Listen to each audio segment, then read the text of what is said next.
আপনারা দেখছেন news now, খবরের নতুন ভাষা।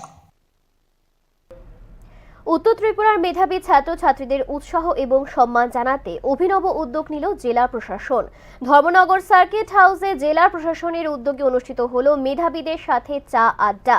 অনুষ্ঠানে উপস্থিত ছিলেন জেলা শাসক সহ পুলিশ সুপার এবং প্রশাসনের শীর্ষ আধিকারিক। অনুষ্ঠানে 44 জন কৃতি শিক্ষার্থীকে সম্মাননা জানানোর পাশাপাশি তাদের সঙ্গে ভবিষ্যৎ পরিকল্পনা ও স্বপ্ন নিয়ে মতবিনিময় করেন জেলা আধিকারিক। উত্তর ত্রিপুরা জেলার ধর্মনগর সার্কিট হাউসে অনুষ্ঠিত হলো এক ব্যতিক্রমী উদ্যোগ মেধাবীদের সাথে চা আড্ডা।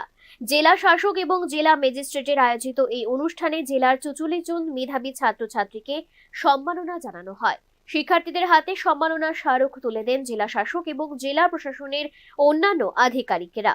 অনুষ্ঠানে উপস্থিত ছিলেন জেলার পুলিশ সুপারও। সম্মাননা প্রাপকদের মধ্যে ছিল গোল্ডেন ভ্যালি হায়ার সেকেন্ডারি স্কুলের 6 জন topper, PMC girls higher secondary স্কুলের 5 জন টপার এবং 4 জন দিব্যাঙ্গ কৃতি শিক্ষার্থী। শুধু সম্মাননায় নয়, শিক্ষার্থীদের সঙ্গে চা আড্ডার মাধ্যমে তাদের শিক্ষা জীবনের অভিজ্ঞতা, সাফল্যের গল্প, ভবিষ্যৎ পরিকল্পনা এবং সমাজ ও দেশের প্রতি দায়বদ্ধতা নিয়েও খোলামেলা আলোচনা করেন জেলা শাসক। क्योंकि हर बच्चा यूनिक है, उन लोगों का यूनिक इंटरेस्ट होता है, एम्बिशंस होता है।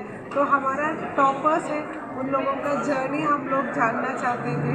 तो आज हम लोग सब 40 के करीब जो टॉपर्स हैं उन लोगों के साथ इधर ऑलमोस्ट 2.5 आवर्स हम लोग इधर थे और सबका जो ड्रीम्स के बारे में बात किया और बहुत अच्छा लगा कि हमारा डिस्ट्रिक्ट में बच्चा इतना एम्बिशियस है, इतना स्मार्ट है। जो জেলা শাসক তার বক্তব্যে বলেন, আজকের শিক্ষার্থীরাই আগামী দিনের সম্পদ। বড় স্বপ্ন দেখে কঠোর পরিশ্রম ও নিষ্ঠার মাধ্যমে সেই স্বপ্ন বাস্তবায়নের আহ্বান জানান তিনি। জেলা প্রশাসনের এই উদ্যোগে শিক্ষার্থী, অভিভাবক এবং অতিথিদের মধ্যে ছিল উৎসবমুখর পরিবেশ। Bureau report, news now.